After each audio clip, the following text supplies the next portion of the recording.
Ces jours-ci, j'ai relu le roman de Camus, La Peste. Camus nous a quittés en 1960 et en lisant ces pages, j'ai eu l'idée farfelue de lui écrire. Camus m'a toujours été sympathique, en raison, je pense, de ses positions courageuses en faveur des plus faibles et des opprimés. Et là où j'ai écrit cette lettre, je l'ai enregistrée, c'est-à-dire dans la belle nature des Vosges. Pas la peine d'ajouter de la musique de fond, la fontaine et les oiseaux s'en chargent magnifiquement.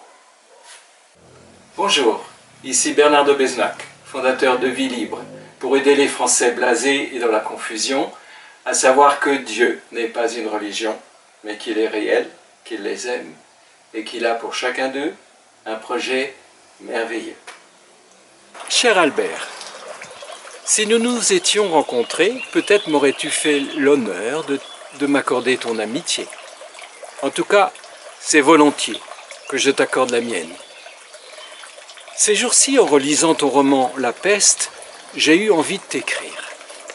J'admire le talent que tu as pour exprimer les profondeurs subtiles de l'âme humaine, même si parfois, pour être honnête, je ne comprends pas toujours. Je compatis aux terribles souffrances et aux frustrations que tu décris, lesquelles nous font mesurer l'ampleur du mal qui s'est emparé du monde. Je t'accompagne aussi dans ta critique de la religion, celle que tu décris, condamnatoire, vide, sans réponse véritable et qui s'égorge de mots. Oui, toi et moi, nous sommes confrontés à une formidable énigme. Quel est le sens de notre vie dans un monde qui parfois peut paraître absurde? Oui, c'est une énigme. Il se trouve que j'ai sur ma table de nuit un petit bloc de 365 énigmes, une pour chaque jour de l'année, que m'a offert l'une de mes filles.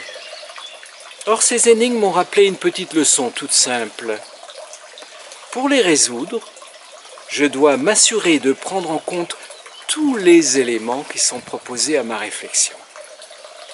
Ainsi, il me semble que si nous devons rechercher le sens de notre vie dans ce monde, il ne faut pas seulement regarder d'un côté, le côté de la noirceur, mais regarder aussi vers celui de la beauté. Regardons la belle nature, les arbres qui peuplent nos forêts, qui nous entourent ici, les oiseaux qui nous chantent, les fleurs qui nous enchantent. Regardons du côté de l'innocence des petits-enfants, de l'âme humaine capable d'amitié, etc. La Bible dit « La terre est pleine de la bonté de l'Éternel ». Psaume 33,5. Ouvre donc les yeux, je t'en prie. La beauté est bien là, même si parfois elle se cache.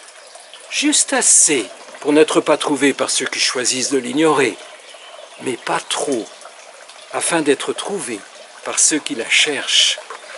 Alors je t'en prie, ouvre les yeux de ton cœur sur la beauté et lève-les pour découvrir celui qui l'a créé, ton papa dans les cieux.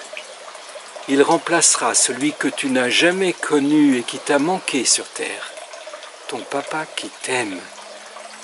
Avec ma profonde amitié, signé Bernard. Vous êtes désespéré? Voilà comment retrouver l'espoir. J'aimerais beaucoup faire connaissance avec vous. Est-ce que vous pourriez écrire quelque chose sur vous-même dans la boîte des commentaires? Ça peut être une petite réaction à cette vidéo, ou bien quelque chose qui vous fait souffrir à l'intérieur, ou bien un désir fort que vous avez dans le cœur, ou autre chose.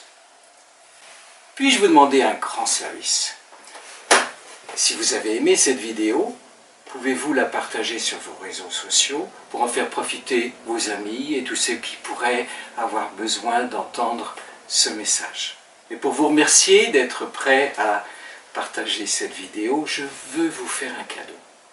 Sous la forme d'une drôle de petite histoire, je vous livre l'un de mes plus grands secrets. Un secret qui m'a permis de surmonter victorieusement beaucoup de difficultés dans ma vie. Il vous suffira de vous rendre sur le site qui s'affiche à l'écran. C'était Bernard de Besnac, je suis impatient de vous revoir et je vous dis à bientôt.